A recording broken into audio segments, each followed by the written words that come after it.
لما ربنا يديلك فرصة لبداية جديدة ما تفسدهاش بالانتقام من الماضي. الانتقام ما بيأذيش غير صاحبه، وهتعيش باقي عمرك ندمان. ما تحاولش تنسى حد بحد تاني لمجرد انك عايز تنتقم.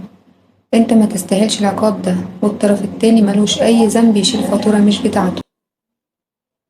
سيب حقك، ربنا هيجيبهولك بأحسن مما كنت تتخيل، وهيعوضك بحب صادق وطاهر وقلب نضيف.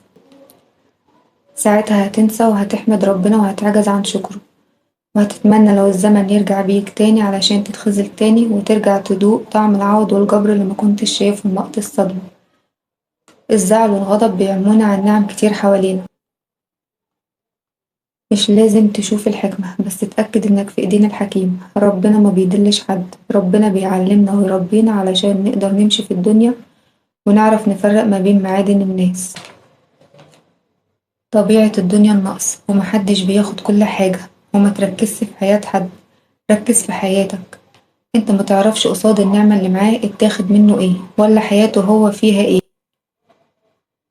أحيانا بتكون النعمة فتنة، وقلة شكرك على النعمة بيسلبها البركة وبتضيع. ارضى بما قسمه الله لك تكن أغنى الناس. استغل الفرصة وابدأ من جديد مع ناس تقدر قيمة وجودك في حياتها، وقدر انت قيمة نفسك وخلقة ربنا فيك. واحترم ضعفك وافهم نفسك وقدم لها الدعم.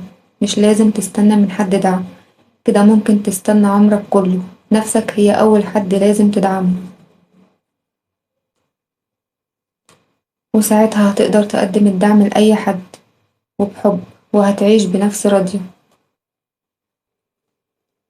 واتمنى الخير لغيرك. ربنا هو اللي بيقسم الأرزاق، احنا ما نقدرش نتدخل في حكمة ربنا.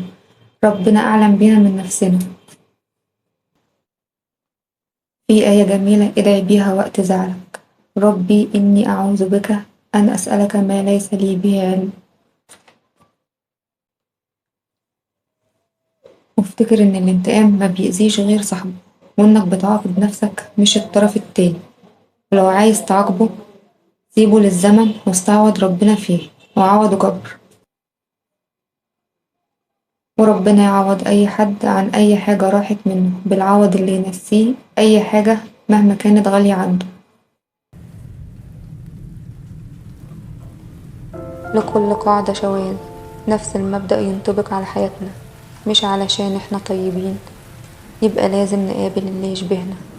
ربنا خلقنا مختلفين، دي سنن ربنا الكونية، علشان نتعلم ونكمل الناقص في حياتنا وشخصيتنا.